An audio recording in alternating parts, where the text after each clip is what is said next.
explore the connection between nominalism as a semantic thesis, naturalism as an epistemic thesis, and materialism as a methodological thesis. And I will do so via the work of Wilfrid Sellars. Wilfrid Sellars is a philosopher who is arguably the most, significant American philosopher of the 20th century, not just in my opinion, but in the opinion of a whole generation of philosophers who he influenced and who are much more famous than he was. People like Richard Rorty, John McDowell, Robert Brandom, Daniel Dennett, Paul Churchland, Ruth Millikan, etc., etc.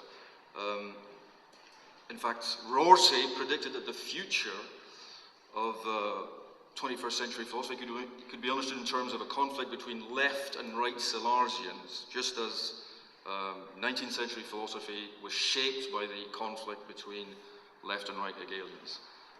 So despite his lack of renown outside the academy, Sellars is not just this dusty mid-20th century American analytic philosopher. He is, in my view, the greatest systematic philosopher of the 20th century.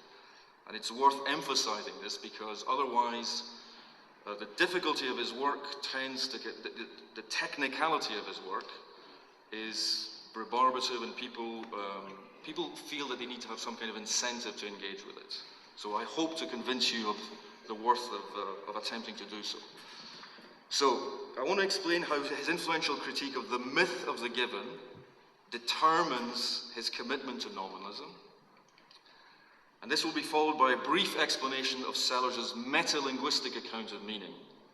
And lastly, I will discuss Sellars' account of the relation between language and reality in terms of what I will call methodological materialism, and briefly discuss its link to the metaphysics of absolute processes that he sketched out towards the end of his career.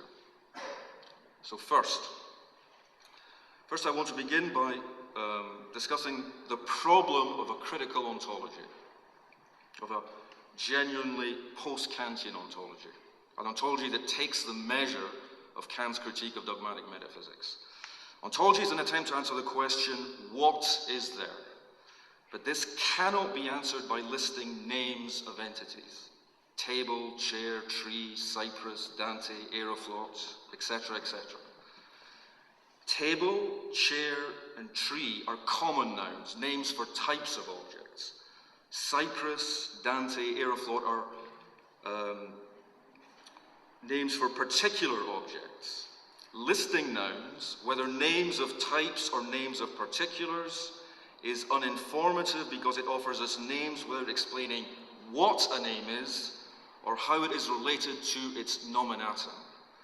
So if ontology is to take the measure of Kant's critique of dogmatic metaphysics, it cannot remain content with conjuring yet another more or less arbitrary account of what there is. It must explain how we know what there is. One of the implications of epistemic finitude is that we do not know the divine names of things. Human names for things are not necessarily linked to the things they name. The meaning of a name, therefore, is not the designation of an essence. But nevertheless, Sellars will suggest that there is a sense in which nomination is at the basis of linguistic functioning. But this nominative dimension does not pertain to meaning or signification, but to material process. The names in which linguistic signification finds its ultimate aboutness do not signify, they are material patterns. But Sellars' solution to the problem of reference is at once dialectical and materialist. It ensures the autonomy of signification by grounding it in non-signifying patterns. So, a critical ontology is obliged to explain first what a name is and how it relates to what it names. Secondly, why there is a difference between names and things, or words and objects. And finally, what kinds of things there are, and indeed what kinds are, what a category is. Thus, the answer to the question, what is there, also implies a response to the question, what is a category? And in its simplest version, the controversy over the status of categories is whether they are mind-independent attributes of one or several substances, or mind-dependent concepts, such as Kant's pure concepts of the understanding, or Heidegger's existentials. Sellars' suggestion is that they are neither. Categories, on his account, are meta-linguistic functions, but their meta-linguistic function is nevertheless a mode of representing reality. The determination of categorial status depends on the identification of conceptual place, identifying the proper conceptual role of a concept or category. To specify an entity's category, therefore, will be to determine certain logico-semantic features of representation which ensure that it is of that entity, or of an entity.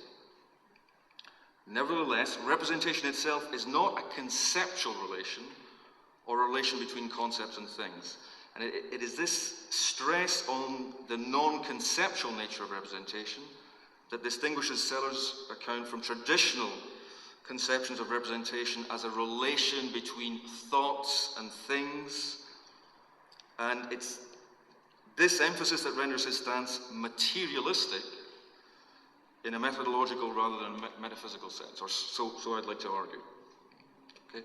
So because categories do not represent or designate any apparent feature of the world, they are not phenomenologically intuitable. They cannot be read off the structure of language or of reality. And to assume otherwise is to fall prey to what Sellars calls the myth of the given. And this myth has two forms, epistemic and categorial. The myth of the epistemic given is crystallized in the following inconsistent triad of premises generated by empiricism. And this should be the first excerpt on the handout that I hope some people have. This inconsistent triad, it's the triad which empiricism or empiricist philosophers find themselves unwittingly committed to. It's internally contradictory. Premise A is X senses read sense content S entails that X knows non-inferentially that S is read. Premise B is that the ability to sense sense contents is unacquired, and premise C is the claim that the ability to know facts of the form X is phi is acquired. A and B together entail not C, B and C together entail not A and C together entail not B. Sellars' argument may be recapitulated as follows. Knowledge is of facts. To know something is to know a fact or a state of affairs. To know that something is the case. That something is thus and so. Facts have propositional form, X is phi. Either the ability to know facts of the form X is phi is acquired, or it is unacquired. If it is acquired, then it cannot be a sensory capacity, since, by hypothesis, the ability to sense sense contents is unacquired. This is the premise. Therefore, the ability to know facts must be unacquired. But if it is unacquired, then the world must have propositional form. And this propositional form is mirrored directly by the mind. Since propositional form is tantamount to intelligible order, one must either invoke God to account for the isomorphy between the structure of the world and the structure of mind, or leave it unexplained. So in other words, it's this postulate of a pre-established harmony between conceptual order and natural order that is a direct consequence of embracing the myth of the epistemic given. Now, Sellars argues that premise A is false, premise A being the claim that to sense something, to sense a read sense content, means that the sensor knows non-inferentially that sense datum is read, or has some property. This is the claim that must be abandoned, must be jettisoned. Sensing a read sense content does not entail knowing non-inferentially that S is read. In other words, sensory awareness alone does not constitute knowledge. The non-inferential knowledge that X is phi, such as seeing that blood is red or hearing that the clock has struck 12, is a conceptually mediated perception, not a sensible intuition. In other words, the point is not to deny that we can know things about the world without making inferences. The claim is that this ability to engage in a kind of a non-inferential perception is itself mediated by this complex conceptual machinery that underpins sense perception. So there's a distinction between sensing and perceiving. Sensing is not knowing. The perceptual immediacy of such knowledge is mediated by an elaborate conceptual framework of objects related in a publicly observable space and time. Moreover, it follows from this account that sensory awareness is not awareness as. To sense something is not to be aware of it as something. It's not to classify it. Because to be aware of an item having categorical status F is not to be aware of it as F. To sense something as F would be to deploy the concept of F, and such deployment would have to be rule-governed, since Sellars follows Kant in construing concepts as rules for connecting representations. But rule-following is thinking, which is an activity irreducible to sensing. So in its most elementary form, the myth of the given consists in conflating thinking with sensing, or in Kantian parlance, concepts with intuitions. Thinking, the immediate consequence of this is that thinking cannot touch the real. It belongs to a different order. But as we shall see, this does not oblige us to deny that we can successfully think about the real, or deny that thinking is necessarily embedded within reality. So, sensation is of the real, but cannot be about it. Thinking is about the real, but cannot enter into direct contact with it. In other words, the ofness of thoughts and the ofness of sensation are fundamentally different and cannot be fused together. This is the core of the myth of the given. Failure to distinguish between thinking and sensing leads straight to the second version of the myth of the categorial given, according to which the categorial structure of reality, assuming it has one, impresses itself upon the mind the way a seal impresses itself upon wax. Sellars argues that this cannot be the case because thinking depends upon language, and the structure of language does not simply reflect the structure of reality. But before we say something about how we ought to understand thinking once we've abandoned the myth of the given, we must explain why rejecting the myth does not entail skepticism. And it's important to see that skepticism buys into the myth of the epistemic given. It has to assume that appearances are given with a determinate conceptual structure or with determinate characteristics, even as it questions whether there's any correspondence between the structure of appearance and the structure of reality. So skepticism unwittingly presupposes knowledge of appearances, even as it presumes to cast doubts upon their connection to reality. Moreover, it cannot explain why there are appearances, why appearances are given. For it cannot claim that appearances are mere appearances on pain of a problematic regress. It cannot answer the question, what is it that appears? But so to assume that determinately structured appearances are given is already to assume too much. And once the myth of the epistemic given has been dispelled, it becomes necessary to admit that sensing as already presupposes knowledge of a structured domain of interrelated objects existing in a framework of space and time. This framework is the manifest image. The key thing being is that the manifest image is a collective cognitive achievement of the human species. The manifest image is not something, it's not some kind of innate conceptual structure. It's something that has been laboriously wrested from phenomena through millennia of cultural evolution.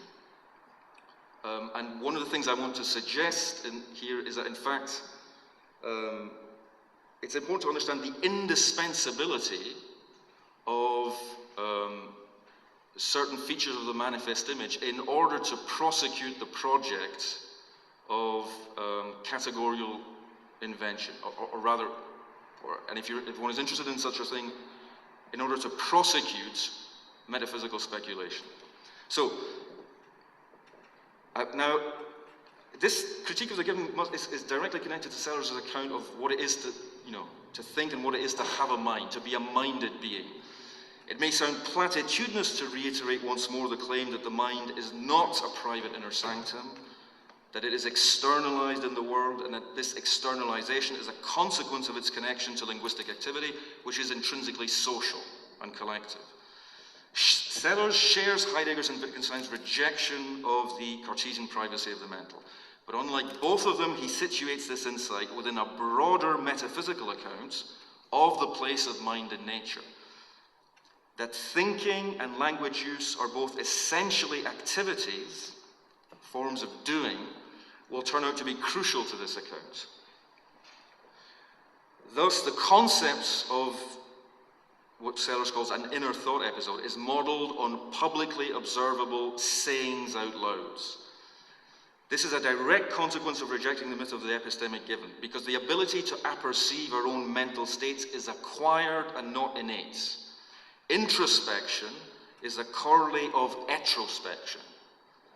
The ability to introspect and perceive that one is thinking X or that one is feeling Y presupposes conceptual capacities rooted in linguistic practice.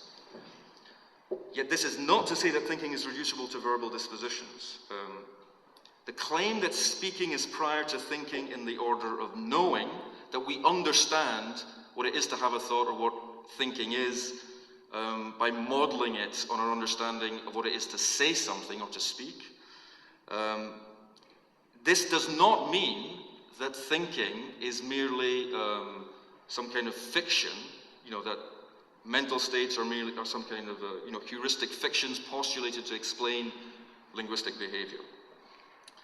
Although speaking is prior to thinking in the order of knowing, thinking is prior to speaking in the order of being.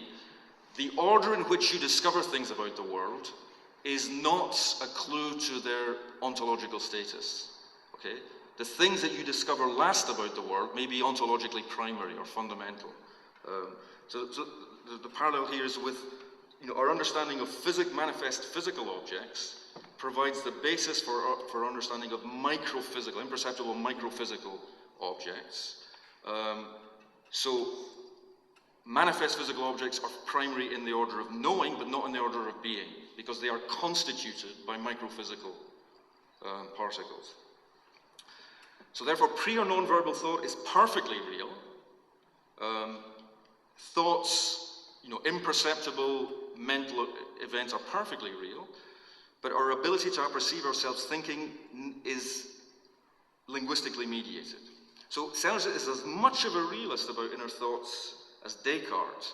His amendment to Cartesianism insists only that access to inner reality is just as mediated as access to so-called outer reality.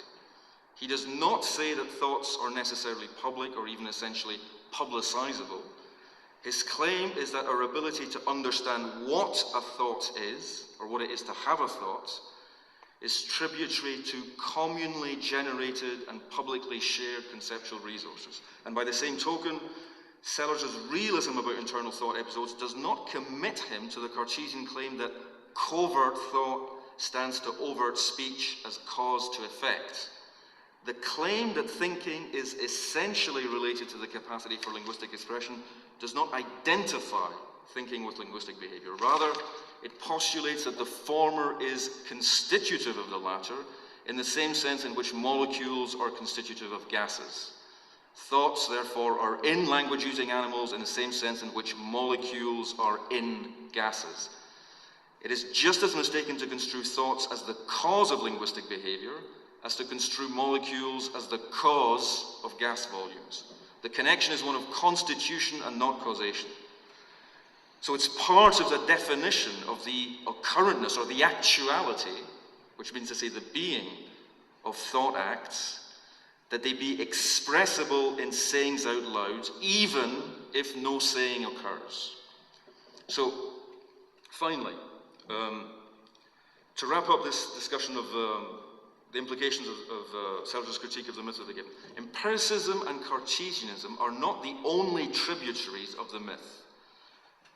One important kind of strand of phenomenology is also our understanding of thought is not just modeled on our understanding of language.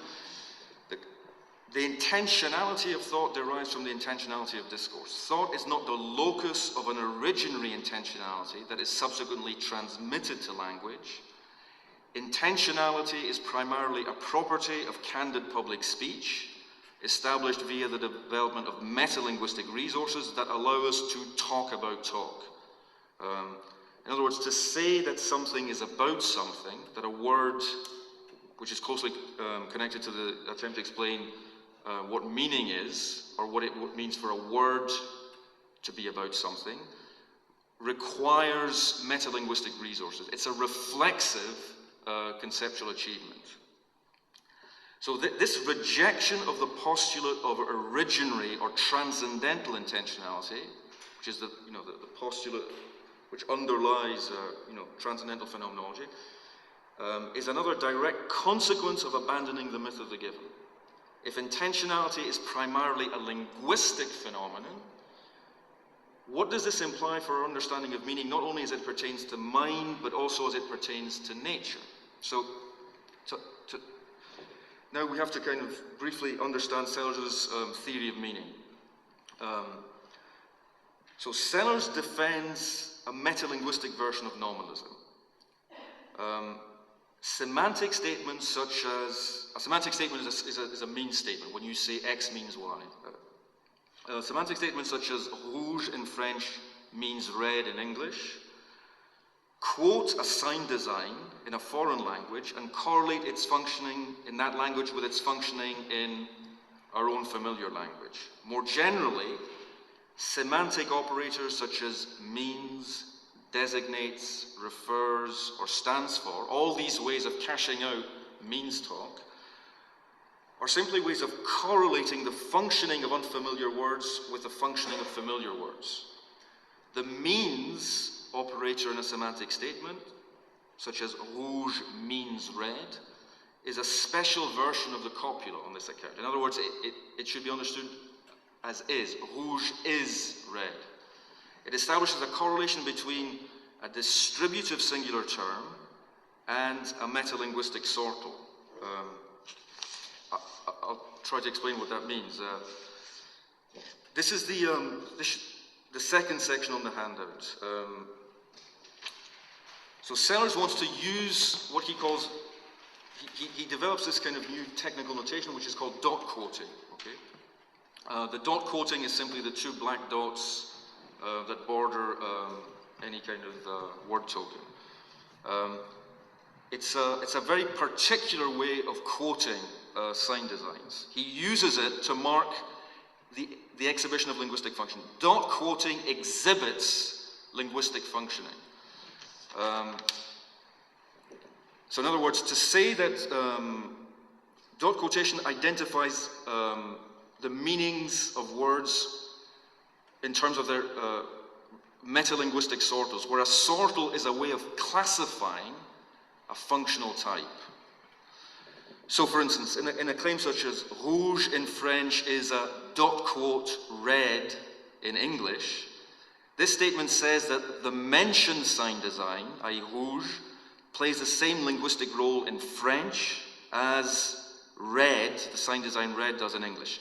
But red here is not mentioned, but rather used in a special way, not as it is ordinarily used in English, as meaning the color red, but as an illustrating sortal in a metalinguistic assertion. All means talk is metalinguistic. And it is this peculiar status that the dot quoting device exhibits. So again, in statements such as a rouge, which is to say a rouge sign design in French is a dot quote red in English,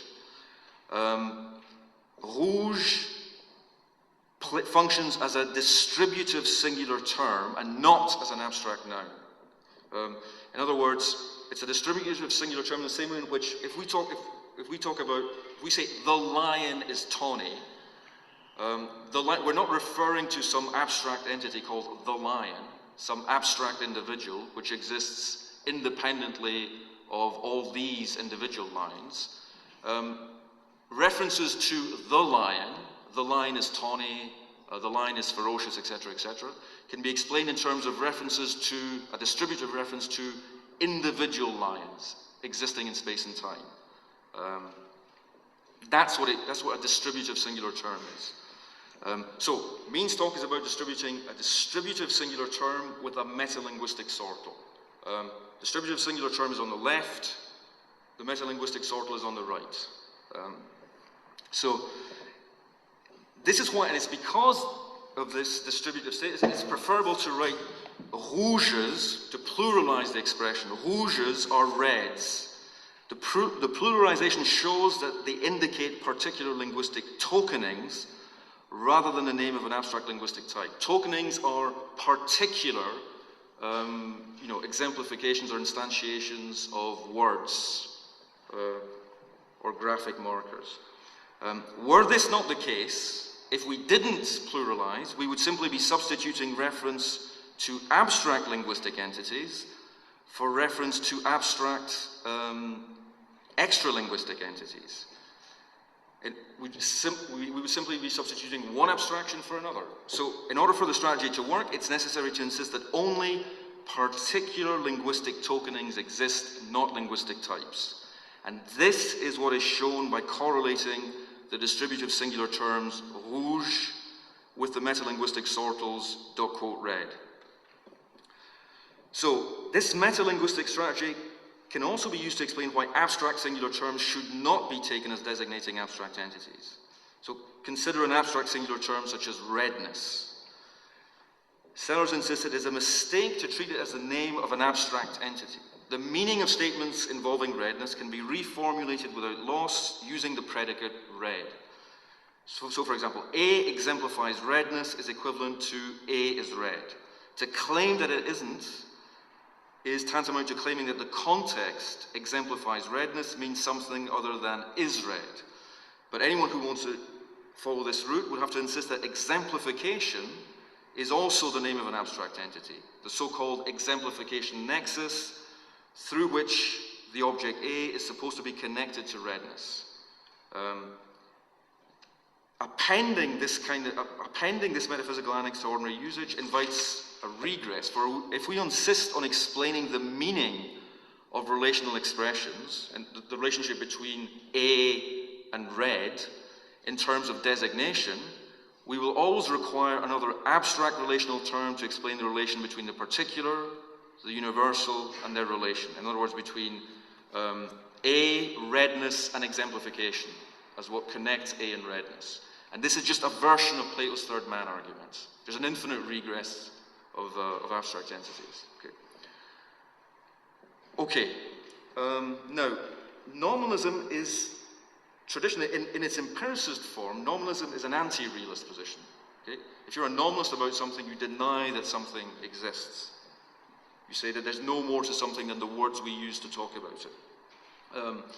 But Sellars, because of his critique of the given, first of all, Sellars is, subverts the basis for empiricism. Sellars is not an empiricist. He's a realist, and indeed, he's a transcendental realist. He's a realist about experience-transcendent entities, things that go beyond the limits of our perceptual experience. So what needs to be explained is the connection between these metalinguistic sortals and extralinguistic reality. And the crux of Sellars' explanation is his theory of picturing. The metalinguistic properties of sign design tokens picture the non-linguistic properties of objects. But picturing is not a semantic relation. The role of picturing, or the picturing correlation, is not a correlation within the conceptual order, because the conceptual order is the order of signification. It's rather a non-conceptual correspondence which exists within the natural physical order. and it's therefore non-signifying. Picturing has got nothing to do with semantics or meaning. It is a non-signifying representation.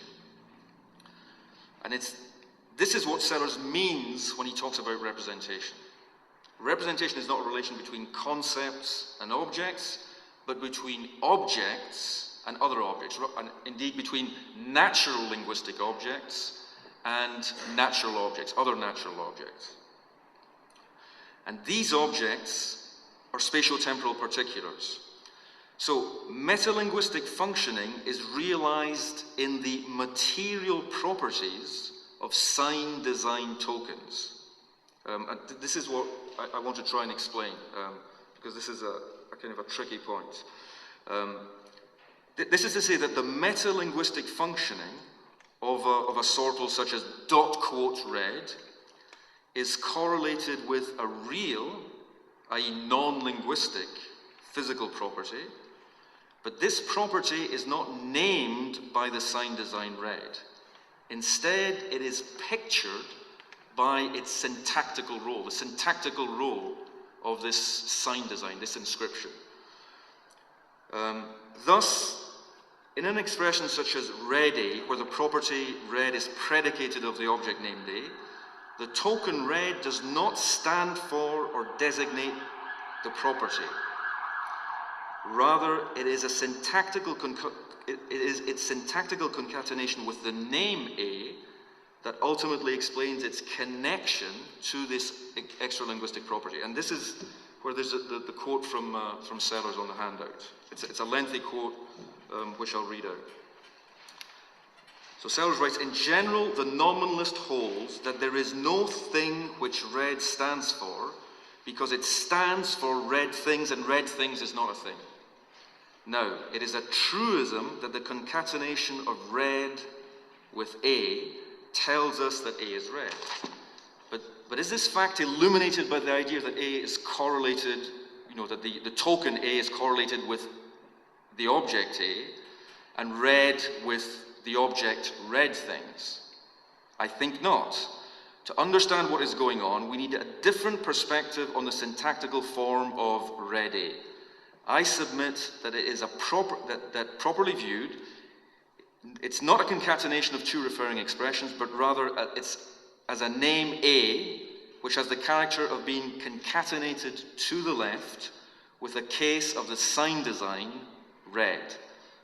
Flatus vocus being the medieval term for meaning that this is an empty, an empty signification. If we abbreviate the expression concatenated to the left with a red, this is a metalinguistic expression, by red asterisk, we can say, with respect to a token T of red A, that while superficially T is the inscription red concatenated to the right with the inscription A, i.e. a red concatenated with an A, its true form, its depth grammar, so to speak, is given by T is an A concatenated to the left with the sign design red. Okay. So the claim here is that metalinguistic properties picture real properties via the syntactical configuration of sign design tokens. This is how this is the crux of the theory of representation, and this is how metalinguistic operators are correlated with non-linguistic reality. But the correlation is, in other words, you can show how a pattern of inscriptions, a pattern of marks, is correlated with a system of objects in extra-linguistic reality. So more generally, Sellars insists that the part played by relational expressions and empirical predicates in linguistic statements can be reconstructed without hypostatizing them as abstract entities. In other words, he proposes to show that it's possible to eliminate predicates from a language. And his chief inspiration here is Wittgenstein's claim in a Tractatus that we say that A or B, or that A is related to B, by placing the names A and B in a certain dyadic relation. i.e. by writing an R between them. This dyadic relation is a pattern of inscription, and it is the inscription that shows how A and B are related by inserting the symbol R between the names A and B. But the relation itself is not an object. It's a mistake, once again, to hypostatize the relation as an abstract object. And the token R that relates A and B is not a name. So what R does in the statement ARB could be done without using a symbol, precisely because it's not a name. Its role could be played, you can dispense with this symbol in a statement that would have the same meaning. So for instance, consider the statement A is larger than B. We could adopt a convention whereby the graphic properties of the inscriptions A and B say what the statement A is larger than B says. For example, by writing A above B. We could show that A is larger than B simply by, at the level of inscription, by marking A above B.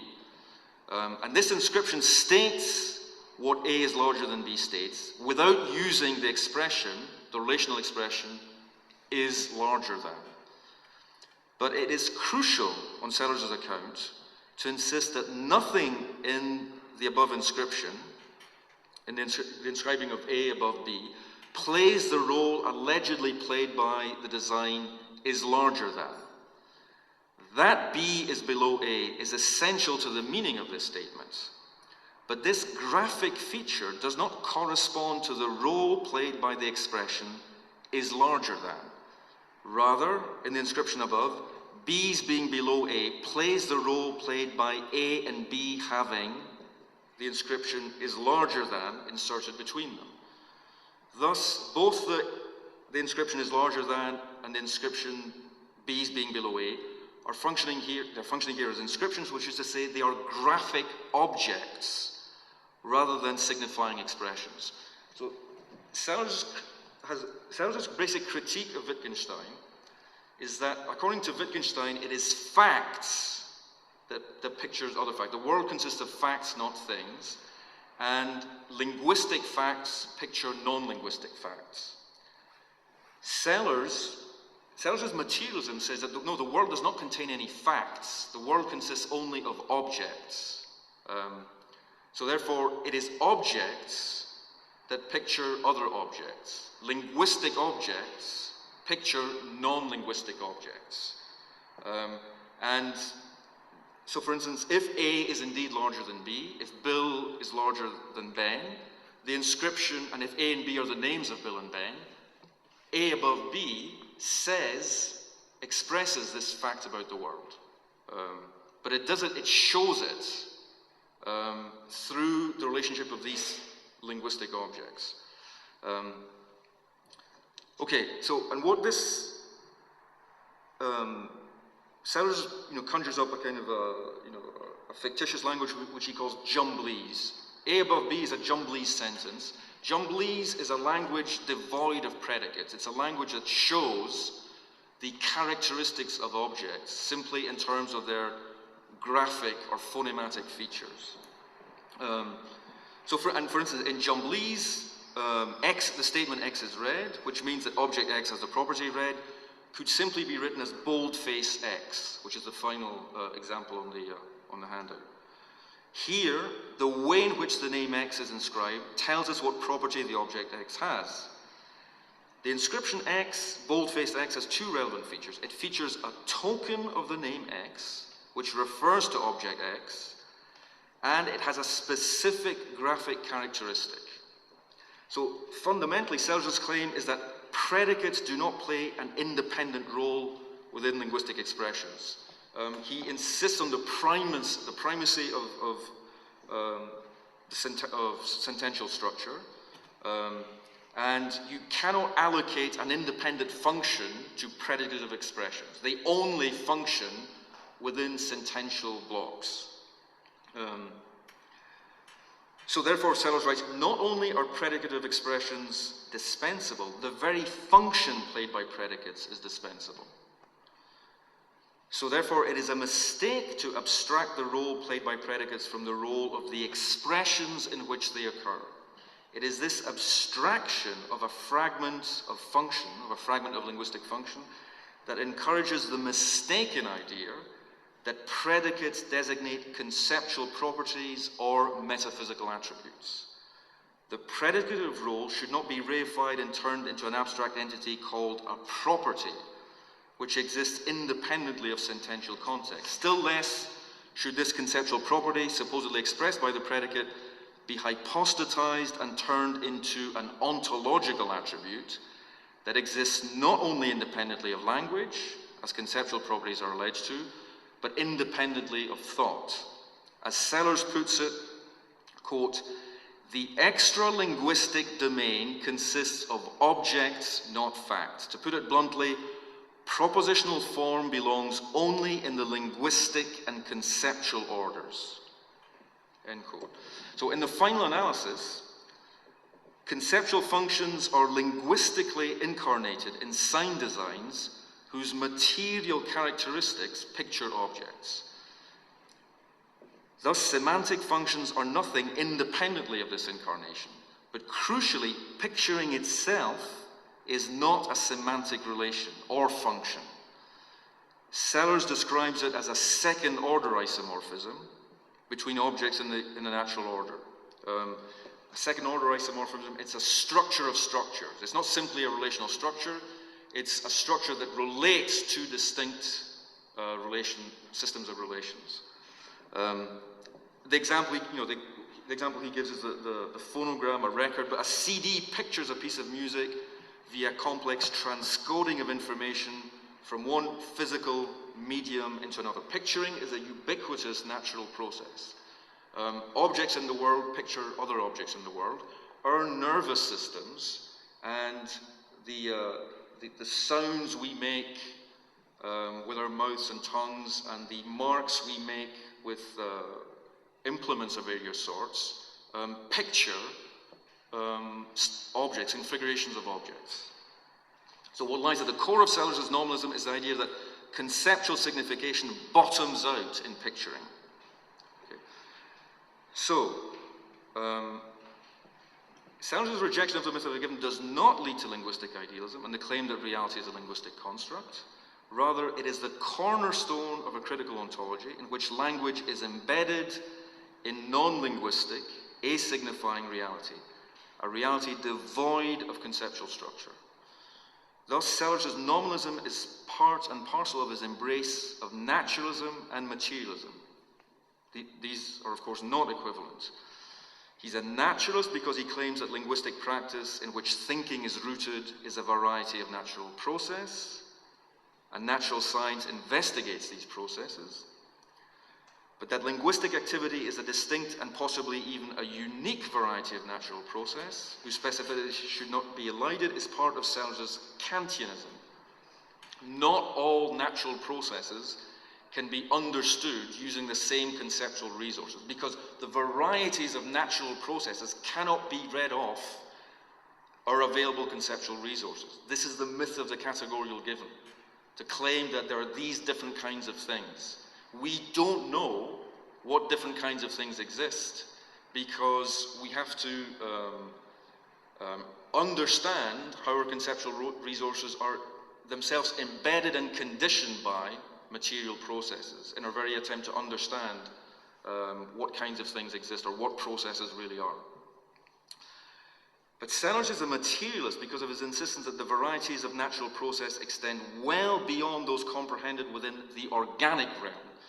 To be a materialist is to refuse to organicize nature, to use the organism as an explanatory paradigm for the whole of reality. So what makes Sellars a materialist, but of the non-metaphysical or non-dogmatic variety, is his insistence that linguistic function is ultimately rooted in inorganic as well as organic patterns, sounds, marks, spacings, movements. These are what Sellars calls natural linguistic objects. And natural linguistic objects are names that depict parts of reality. But they are names that are part of the natural order only insofar as they are meaningless. So just as inference is not a semantic relation, representation is not an epistemic relation. It is a natural function. A general theory of representational systems will distinguish between sensate and insensate varieties of representational function. This requires distinguishing propositional form from conceptual form.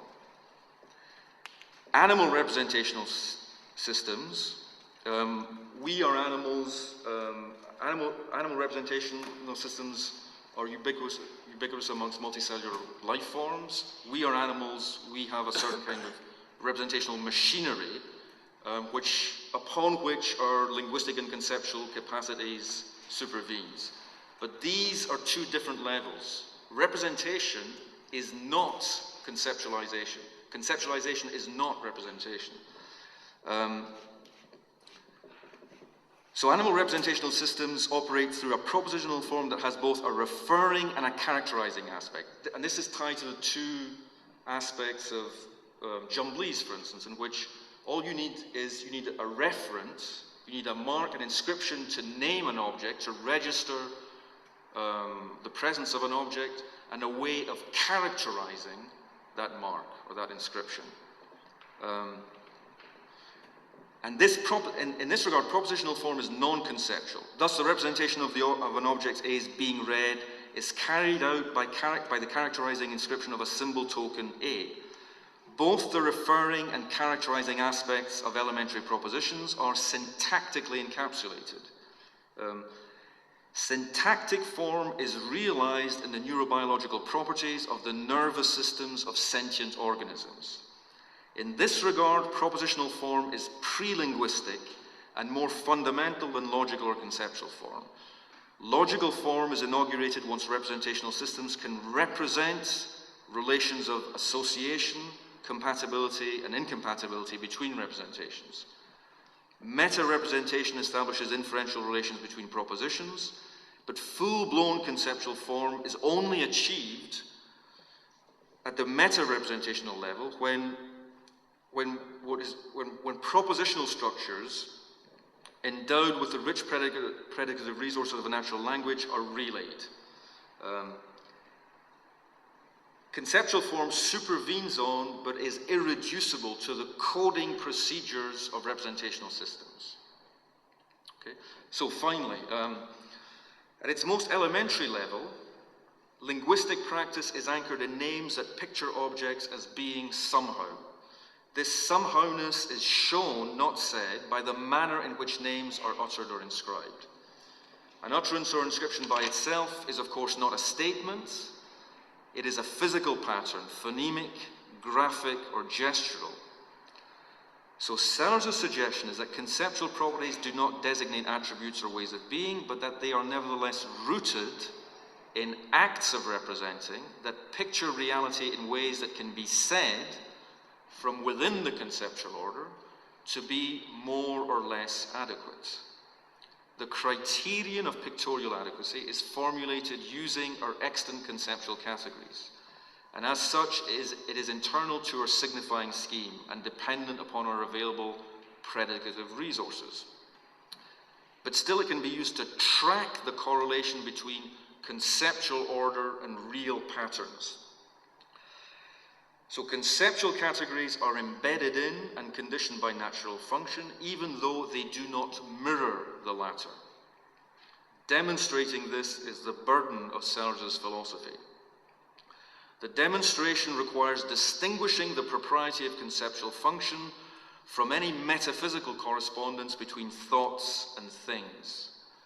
Meaning is not a relation. Meaning statements establish metalinguistic correlations between words and other words, not a metaphysical relation between words and things. The basement level of language consists of pattern-governed connections between natural linguistic objects and other physical objects. So, consequently, words do not depict reality because of what they mean, but because of physical connections between the semantic regularities obeyed by speakers or language users and the physical patterns in which these semantic regularities are embodied. This is another quote from Sellars. So, therefore, the real relation which underlies the fact that the token man refers to men must surely be a real relation between the word man and men, a relation to be formulated in terms of generalizations having subjunctive form, which specify uniformities in which expression tokens, including sentences containing the word man, and extra-linguistic objects, including men, are involved. These uniformities are incarnated in these phonetic, graphic, or haptic patterns, as well as behavioral ones. They are exhibited in the uniformities of linguistic performance that constitute pattern-governed linguistic behavior. But these patterns reflect espousals of principle, which is to say rules, the rules that tell you how to use words, the proper way to connect representations, that constitute linguistic competence. Ultimately, categories are to be explained in terms of their metalinguistic role. Metalinguistic role is to be explained in terms of correct representing, and correct representing is to be explained in terms of picturing. So finally, to conclude, so to what extent then does Sellars' system satisfy the demands of a critical ontology delineated at the outset? It proposes an answer to each of the questions I mentioned at the outset. The questions were, 1, what is a name and how does it relate to what it names? 2, why is there a difference between names and things? 3, what kinds of things exist and what are kinds? In answer to the first, a name is a sign design, i.e. a natural linguistic object, with empirical characteristics, phonematic or graphic, whose tokenings are correlated with patterns of objects in accordance with what Sellars calls ought-to-be rules. The ought-to-be rules are the rules which must be obeyed by anyone being inducted into the linguistic or conceptual order. Those doing the inducting, someone who is teaching someone a language or instructing someone how to use a word properly, follows an ought-to-do rule. Ought-to-be rules are correlated with ought-to-dos,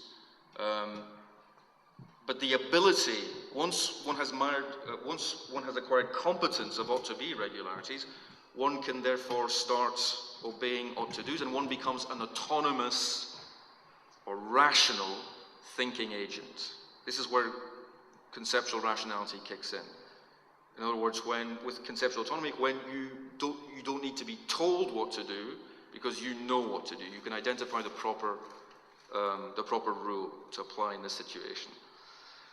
In answer to the second, because names are equivocal entities operating in two distinct but intimately connected dimensions, i.e. the difference between names and things falls from the fact that names are equivocal. They have a semantic dimension and a causal dimension. Names signify by virtue of their rule-governed linguistic role, but names are also a-signifying objects that picture other objects in the world through their sensible characteristics. Finally, the third question about what kinds of things exist and what kinds are must be answered in reverse. First, kinds are metalinguistic sortals, and these in turn correspond to distinct patterns of rule-governed tokenings. As to what kinds really or ultimately exist, which is the question, the basic metaphysical question, ultimate real kinds will be identified by the absolute picture of the world, which is the regulative ideal of empirical inquiry. We can gauge our current picture's degree of approximation to this ideal by measuring, in J. Rosenberg's words, Rosenberg is one of Sellars' most influential and gifted interpreters, by measuring the absolute numerical magnitude of the correction factors which must be introduced into applications of the strict counterparts of predecessor laws to arrive at the values determined by the successor. This is not very helpful. The claim is simply that you can measure, the claim about measuring degrees of pictorial adequacy is not simply metaphorical. You can identify a metric to gauge these degrees of pictorial adequacy, and this involves, this is the issue at the heart of debates about structural realism in the philosophy of science. The idea that what is preserved when one scientific theory supplants another is mathematical structure. The real preservation of the real incorporation from successor theory to the successor theory of the previous theory is at the level of mathematical form, not at the level of empirical content.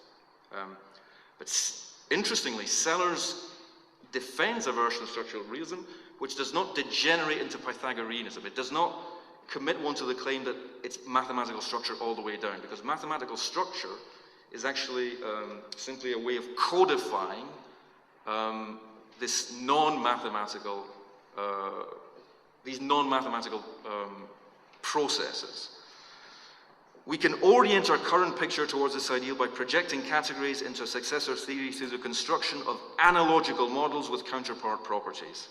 The outstanding question is how exactly predicative roles are exhibited by the physical properties of the natural linguistic objects in which all linguistic functioning is ultimately anchored. Thus, Sellars writes, for the perceptive nominalist, the varieties of mapping, i.e. picturing, are as multiple as simple matter-of-factual qualities and relations. Now, this is important because what I really want to stress here is the indispensability of the manifest image for the process, for a commitment to scientific realism. The properties, the graphic and acoustic properties of sign tokens that we use to discriminate the picturing relation are identified, they are manifest properties, they're identifying using our extant perceptual capacities. Okay? You need a level of phenomenal manifestation. You need a manifest dimension. In other words, you need appearances to wrest your way, to break through to an underlying noumenal reality. So I think this is part of Sellars' Hegelianism. This is Sellars' recoding of a Hegelian insight, which claims that being must appear. Being and appearances are dialectically indissociable. The concept of if you try to flatten, if you try to dissolve the distinction between reality and appearances, in other words, in the ways in which some so-called flat ontologies try to do, you end up with a position which is conceptually incoherent. It's conceptually incoherent because you can no longer explain what it means for something to be the thing that it is. And nor can you explain why there is a discrepancy between different systems of properties of objects in the world. The distinction between the manifest and the scientific image is a distinction between the phenomenal and the noumenal, but Sellars' claim is that the boundary is methodological and is being constantly renegotiated by cognitive progress. In other words, it's a methodological distinction, not a metaphysical difference. This is the final, ultimate consequence of the myth of the given. There is no absolute dimension of appearances. Nothing is absolutely given. Nothing is absolutely apparent. In order for something to appear, there must be something inapparent, encoded or embedded within it. In other words, every phenomenon has a noumenon embedded within it, and it's the noumenon that secures the reality of the phenomenon. It's the scientific image that establishes the reality of the manifest image.